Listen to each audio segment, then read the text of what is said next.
안녕하세요. 저는 올해로 45살이 된 아들 하나를 둔 아빠입니다. 현재는 혼자가 되신 장모님과 아내와 함께 살고 있어요. 제가 특히나 장모님을 좋아하는 이유는 저는 부모님이 안 계십니다. 그렇기에 어렸을 때부터 부모님의 사랑을 전혀 받지 못하며 자랐고, 이런 저의 과거를 장모님께서 잘 아시기에 저를 친아들처럼 대해주십니다. 그래서 장모님과 단둘이 있을 때 어머니라고도 자주 부르곤 해요. 제가 어렸을 적 아버지께선 택시 일을 하셨는데요. 그래서 항상 아버지는 퇴근하고 집에 오시면 신주단지로 씨 아버지 택시를 매일 같이 닦으시곤 했죠. 그러던 어느 날 어머니는 전화를 받고는 갑자기 맨발로 정신없이 어딜 나가시더라고요. 그렇게 전 늦은 밤까지 하염없이 어머니와 아버지를 기다렸지만 결국 어머니만 돌아오시게 되었습니다. 퇴근하시고 집에 차를 두고 친구분들과 약주를 한잔하셨는데 집에 오다가 교통사고로 그만 세상을 패다시게 될 거죠. 워낙에 어려웠던 집안의 가장이셨던 아버지가 돌아가시게 되면서 저희 집안은 정말이지 경제적으로 엄청 어려워지게 되었습니다. 어머니는 집안 살림만 하시던 분이서 하루아침에 가장이 되니 아침부터 늦은 새벽까지 닥치는 대로 여러 일을 하였어요. 아침에는 신문 배달을 하시고 점심에는 파출부로 생활비를 벌으셨죠. 그렇게 정말 어렵게 살았습니다. 어느 날 집주인이 밀린 월세를 탈라고 하더라고요. 민혁 엄마, 민혁이네가 사정 딱한 건 알지만 지금 몇 달이나 월세가 밀렸잖아. 나도 목구녕이 포도청인데 도저히 봐줄 수가 없어. 아무튼 내일까지 밀리 월세 내면 경찰에 신고할 거야. 알겠어? 라며 집주인 아줌마는 간담이 서늘한 말들만 늘어놓으셨죠.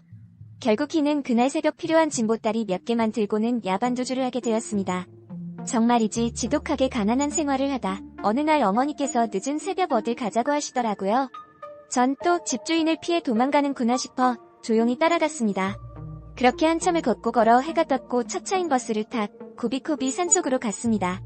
그러곤 어느 수녀원에 도착을 하게 되었죠. 어머니께서 미녀가 여기에 잠만만 있을래? 얼마가 어디 좀 급하게 다녀와야 하는데 아마 여기에 있으면 수녀님들이 밥도 주고 할 거야. 수녀님 말 잘 듣고 있으면 저녁 때 테리러 갈게. 알겠지? 라는 말을 남긴 채 어머니는 폐나였고 30년이 넘도록 아직도 제 곁으로 오지 않으셨습니다. 결국 전 그 수녀원에서 자라게 되었어요. 그 어린 마음에 엄마가 절 버리고 도망갔다는 생각은 전혀 못했었기에 매일 같이 칠흑 같은 어둠이 오면 어머니가 곧 오겠구나 하는 생각을 했습니다. 저는 한순간에 고아가 되어버렸고 수녀님의 손에서 자라게 되었어요. 부모의 사랑이 필요한 시기에 제 곁에 아무도 없게 된 거죠. 너무 어린 나이에 인노움이란 걸 느끼게 되었고 결국 그 외로움도 묵게 되었습니다. 초등학교에 다니게 되었을 때 그 무뎌진 외로움이 아픔으로 다가왔어요. 부모님과 함께하는 운동회는 항상 하얀 두건을 신 수녀님이 오셔서 제 곁을 지켜주셨죠. 하지만 부모가 없다는 사실이 학교에 알려지게 되자 전 고아라는 별명을 갖게 되었습니다. 친구들의 부모님은 항상 절 보고는 민혁이라는 애하고는 가까이 어울리지 마. 알겠지? 부모 없이 자라내면 얼마나 급이 떨어지겠어. 그러니 걔랑은 어울리지 마. 괜히 물들라. 라며 제 면전에 대놓고 말하는 아줌마들이 많았어요. 심지어 담임선생님도 제가 교과서를 고오는 날이면 부모 없이 자란 것들이 항상 문제지. 라며 제 가슴에 남산만한 대못을 박았습니다. 그렇게 왕따로 초등학교를 졸업했고 중학교에 들어갔을 때 결국 잘을 하게 되었어요. 고아라는 삶이란 아무도 모르시겠지만 이 사회에서 보는 시설은 정말 안 좋더라고요. 그렇게 전 고아라는 지긋지긋한 꼬리표를 달고 성인이 되었고 중졸중퇴라는 학벌에 취직할 수 있었던 곳은 공장뿐이었죠. 수녀님의 추천으로 지방에 있는 플라스틱 용기 만드는 공장에 취직하게 되었습니다. 외로움에는 이골이 난터라. 공장 근처고 시험을 하나 얻어 혼자서 출퇴근을 하며 지냈습니다. 그렇게 사회에 처음 나가 일을 하며 돈도 차곡차곡 모았어요. 공장에 꾸준히 일하며 1년이란 세월이 지나니 직급도 모르고 월급도 모르게 되었습니다. 그동안 잊고 있었던 저의 어머니 같은 수녀님을 찾기 위해 주말 맛있는 바리바리 사들고 수녀원으로 향했습니다. 도착을 하니 어떤 여성분이 계셨더라고요. 그분은 봉사하러 모신 분이었는데 처음 만나자마자 첫눈에 반하게 되었어요. 그렇게 저희는 운명이었는지 서로 연락처를 교환하였고 데이트를 하며 연인관계로 발전하게 되었습니다. 그리고 년이라는 시간이 지나 이 여자와 결혼하고 싶다는 마음이 생겨 밝혀야 할 제 지부를 말해야겠다는 생각이 들었습니다. 미연씨, 놀라시겠지만 사실 저 고아예요. 제가 지금까지 살면서 고아라는 꼬리표 때문에 상처를 많이 받아 미연에게 빨리 말하지 못했어요. 미안해요. 라고 말하니 저에게 환하게 웃으며 민혁씨, 저 이미 다 알고 있어요. 저희 수녀에서 처음 만난 그날 기억하시죠? 사실 그때 수녀님께서 민혁에 오신다고 저보러 오라고 하신 거였어요. 워낙 좋은 남자가 있으니 한번 만나보라고 한 거예요. 그래서 민혁에 고하였고 그동안 많은 상처를 받았던 것들 다 알고 있었어요. 전 아무렴 상관없어요. 민혁 씨의 과거가 어떻든 지금의 모습은 변함없으니까요 라며 저를 보드 담아주는데 태어나서 처음으로 느끼는 감정이었습니다. 그렇게 저희는 결혼을 하기로 했고 장모님에게 리사드리러 가기로 했죠. 사실 제 아내의 아버지인 장인어른께서는 일찍이 돌아가셔서 장모님과 아내 단 두 분이 살고 계셨거든요.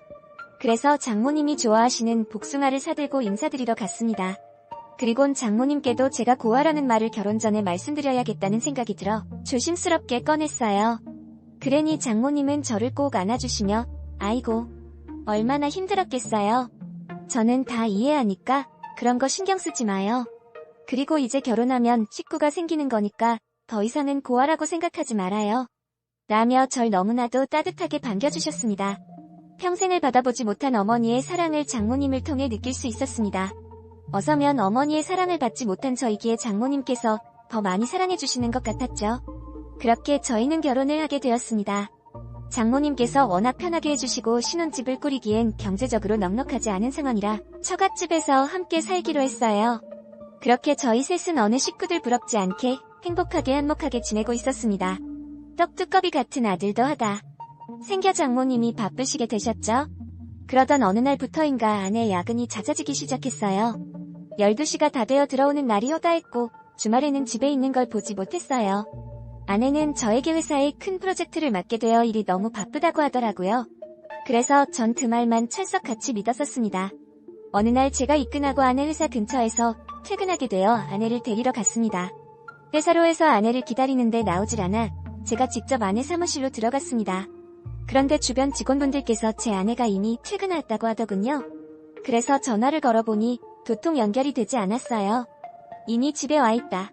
부지런히 집으로 갔습니다. 그런데 아내는 집에 없더라고요. 혹시 집에 왔다가 잠깐 밖에 나갔다 싶어 장모님께 여쭤보니 아직 안 왔다고 하시는데 이게 뭔가 싶은 생각이 들었죠. 역시 그날도 없이 밤 12시가 다 되어 집에 들어오는데 전 아내에게 물어봤어요. 내가 당신 회사에 갔는데 퇴근했다고 하던데 지금까지 어에 있다 온 거예요? 라고 물어보자 외근이 있어서 일찍 퇴근하고 밖에서 업무를 보았다고 했죠. 전 무언가 직한 구석이 있었지만 아내를 믿기로 하였습니다. 그리고 한 달 정도가 지났을까요? 아내가 갑자기 저에게 할 말이 있다며 마루에 앉아보라는데 민혁, 제가 이번에 해외 출장을 가게 되었어요. 한 달 정도라 너무 길어서 나갈까도 생각했는데 거기 다녀오면 승진하는데 도움이 될 것 같아서 가야 할 것 같은데 괜찮죠? 라고 하는 겁니다. 저의 의심 때문에 아내의 승진길을 막는 건 아니라고 생각돼 다녀오라고 흔쾌히 허락했습니다. 그렇게 아내는 일주일 후 해외로 출장을 가게 되었고 저와 아들과 장모님만 남게 되었어요. 처음엔 장모님만 계시는 집에 있으니 어색한 부분도 좀 있었는데 지내다 보니 괜찮더라고요. 그런데 아내는 메신저로만 저와 간간히 연락이 되었고 전화통화는 시간이 되폐하겠다고만 하고 전화는 오지 않았습니다. 장모님께서는 자네가 무슨 정하는 거 알겠냐마는 본인 딸 편짓할 위인이 못 된다며 마음 편히 기다리라고 하셨죠. 그러던 어느 날 퇴근하고 집에 오니 장모님께서는 아이고 박서방 잘하고 왔는가. 회사 일이 많아서 힘들지? 딸이 없으니 자네가 더 외로워하는 것 같아. 내가 마음이 안 좋네. 아참 자네 좋아하는 돌솥밥 했으니 얼른 씻고 나오게 라며 유난히도 오늘따라 따뜻하게 대해주시더라고요. 그렇게 전 씻고 나와 장로님이 차려주신 따뜻한 밥 한 숟갈에 오늘도 어머니의 사랑을 느꼈습니다. 그리곤 저녁 식사를 하고 갑자기 장모께서 제 어깨에 손을 올리며 안마를 해주시는 겁니다. 박서방 요즘 왜 이리 힘들어 보여? 얼굴이 쪽이 됐네. 밥은 잘 챙겨 먹고 다니는 거야? 일도 일이지만 어가면서 적당히 하고 그래. 어우, 어깨 뭉친 것 좀 봐. 돌덩이네? 라며 좀 부담스러운 안마를 하시는데 전 순간 깜짝 놀라. 아, 장모님, 그러게요. 쉬어가며 하겠습니다. 라마는 괜찮습니다. 하하라며 얼른 그 자리를 박차고 나와 방에 들어가 침대에 누워 좀 쉬고 있었어요. 원래는 장모님께서 저 혼자 있는 방에는 절대 들어오신 적이 없으거든요. 그런데 갑자기 제 방문을 노크를 하시는 겁니다. 그래서 전 순간 무언가 이상한 느낌이 들어 인기척 없이 자는 척을 했습니다. 그러니 장모님은 한 번 더 노르를 하며 박서방 잔을 가는가. 내가 급히 할 말이 있어서 말이야. 하시며 방문을 열으시는 겁니다. 그러더니 제 한참을 가만히 계시다가 천천히 입을 여시는데, 박서방, 지금부터 내가 하는 말 화내지 말고 잘 듣게다. 사실은 우리 딸 한 달 동안 해외로 출장 간 거짓말이네 라는 말씀을 하실 때 전 이게 도대체 무슨 말인가 싶었어요. 분명히 저번 주에 해외 출장 간다던 아내가 거짓말이라. 어쩐지 출장 간다고 하기 전부터 아내의 야근이 잦아졌었거든요. 매일같이 밤 12시가 다 되어 집에 왔기에 전 그저 회사에 일이 많은가 보다 싶었는데, 그러면서 장모님께서는 박서방 지금부터 내가 하는 이야기 잘 듣게나, 사실을 이해가간에 어머니를 한참을 찾다가 결국 병원에서 만나게 되었다. 지금은 폐암 말기로 병원에 계시더라고. 병세가 악화가는 바람에 자네에게 해외로 출장 간다고 거짓말하고 자네 어머니와 함께 있어. 워낙 자네가 어머니에 대한 연망이 크다 보니 우리가 이야기하지 못했어. 그런데 말이야, 전화가 왔는데 자네 어머니 위독하시다네. 그러니 원망이고 미움이고 다 제쳐두고 얼른 병원으로 가보게나라고 하시는 겁니다. 장모께서 무슨 말씀을 하고 계신지 이해가 안 됐죠. 갑자기 어머니를 찾았었고 위독하시다. 그러면서 장모님은 자네 평생 나처럼 후회하지 말고 얼른 가보게, 지금 혼란스러워하는 거 아는데 위독하다는데 하나밖에 없는 아들인 자네가 곁을 지켜드려야 하지 않겠는가 라고 하시는데, 전 그 순간 30여 년간 사무치게 보고 싶었던 그리움과 원망이 복잡하게 뒤섞이며 눈물을 토해내듯 모여를 하고야 말았습니다. 네, 알겠습니다, 장모님. 그럼 지금 바로 차 끌고 다녀오겠습니다.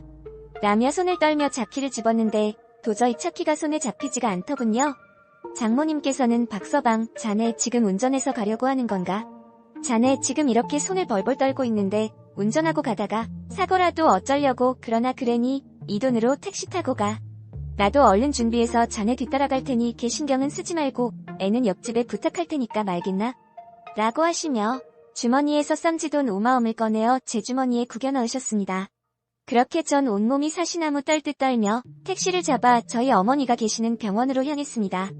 그렇게도 보고 싶으면서도 미웠던 어머니를 30여 년 만에 중환자실에서 만나게 되었습니다. 하늘이 준 기회인 중환자실 면회 시간이 딱 되었기에 어머니에 대한 분노를 다 내려두고 어머 이계실 중환자실로 걸어들어 갔습니다. 어머니 저 버리고 가셨으면 행복하게 건강하게 지내셨어야죠. 왜 이러고 누워 계시는 거예요? 제가 얼마나 보고 싶었는지 아세요? 저 어머니 정말 미워했었어요. 어느 누가 그러더라고요. 누군가가 그 사람을 미워하면 그 집값 치를 때까지는 이 세상 못 떠나다고요. 그래서 더욱이 어머니를 미워했었습니다. 오래 사시라고요. 그래야 언젠간 난 할 수 있으니까요. 라며 산소호흡기에 의존해 대답 없는 어머니에게 울며 이야기를 나누었습니다. 제 뒤에선 아내 기운 느끼며 같이 울고 있더라고요. 미녀, 내가 정말 미안해. 사실은 당신이 가끔 술에 취해 들어오면 그렇게 어머님을 찾더라고. 그래서 난 어머님을 찾아서 자기와 만나게 해주려고 했었어. 그래서 민혁씨가 있던 수녀원을 기점으로 방방곡곡 찾아 헤매다 결국 어머님을 만나게 되었던 거야. 그런데 병원에 계신 어머님을 찾게 되었어. 라며 아내가 입술을 바르르 떨며 저에게 이야기를 하더라고요. 그러면서 지금까지 있었던 아내의 속사정을 알게 되었습니다. 요 근래 아내가 부쩍 야근이 많아졌었거든요. 그래서 전 회사가 바빠서 그런가 보다 싶었는데 그게 아니라 아내는 저의 어머니 병간호를 하느라 집에 늦게 온 것이었습니다. 실제어 제 아들도 데려가 어머님께 하나밖에 없는 손주라며 이사도 시켰다고 하더군요. 전 그 이야기를 듣는 순간 어머님에 대한 배신감과 분노 때문에 소중한 기회들을 치게 된 것을 알게 되었습니다. 억장이 무너지는 느낌이 들며 아내에게 너무나도 고마웠어요. 여보, 못돼 먹은 남편 때문에 얼마나 힘들었겠어. 나한테 말도 못하고 가서 얼마나 끙끙거렸을지 생각하면 너무 미안해서 어떤 말로도 표현을 못하겠네. 어머니가 우리 아들 보시곤 좋아하시지. 라고 하니 아내는 아주 좋아하였다고 하더라고요. 그렇게 어머님과의 면회가 끝나고 나오지 밖에선 장모님이 기다리고 계시더라고요. 그래서 제가 장모님께 들어오시지 왜 안 들어오냐고 하니 30여 년간 자네와 사돈께서 하실 말들이 얼마나 많았겠는가. 당연히 내가 자리를 비켜드려야지. 어떤가 그렇게 미웠던 어머니를 보니 정말 미웠나? 그 미움이라는 게 말이야. 보고 싶은 마음이 사무치면 미움이라고 착각하게 되는 것 같아. 나도 우리 애아빠가 너무 보고 싶으면 어쩔 때 나와 딸을 두고 일찍 떠나게 엉망스럽기도 하더라고. 그러니 원망스러운 마음 다 털어내고 어머니 가시는 길 자네가 든든하게 옆에서 지켜주게나 라고 말씀해 주셨습니다. 그리곤 창밖을 보니 칠흑 같은 어둠이 가득한 밤이었습니다. 30여 년 전 어머니가 수녀원에 절 버리고 가졌던 이 생각나더군요. 저녁에 데리러 온다는 그 말씀. 결국 그 약속대로 어머님을 만나게 되었네요. 며칠 뒤 병원에서는 더 이상 저희 어머니를 손쓸 수가 없다 하여 인근 호스피스 동으로 모시게 되었습니다. 중환자실에 계시면 면회 시간 이외에는 어머니를 뵐 수 없었는데 호스피스 병동으로 가시게 되니 하루 종일 어머님과 함께 있을 수 있게 되었습니다. 대답 없는 어머님이셨지만 저희는 그동안 하지 못했던 이야기를 많이 나누었습니다. 그렇게 한 달을 채 넘기지 못하고 어머님은 하늘나라로 가게 되었습니다. 어머니의 두 손을 꼭 잡으며 가시는 길 외롭지 않게 옆에서 함께 있어드리게 되어 너무나 다행이라 생각이 듭니다. 아내 덕분에 어머님의 모습을 볼 수 있게 되어 너무 고맙고 감사하게 생각합니다. 칠흑 같은 어둠에 어머님을 그리워하며 N께 사연을 적고 있습니다. 이 세상의 모든 어머니들께 사랑하고 감사하단 말씀 전해 올리며 저의 김사연을 마무리할까 합니다. 사랑하고 감사합니다. 안녕하세요. 저는 올해로 45살